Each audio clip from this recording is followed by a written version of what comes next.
জলে দেখো ধুধু করছে একবারে।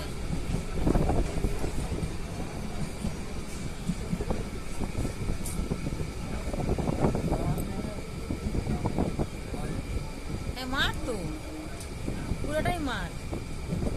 কালকে তো জল থাকেনি, তো যখন গেছিলাম না এতটা থাকেনি, ছিল বটে এতটা থাকেনি। কালকে তো আমরা গেছি, এতটা জল থাকেনি। সাংঘাতিক জল। ওই যে ওই পাশের একবার জমিগুলো সব ডুবে গেছে।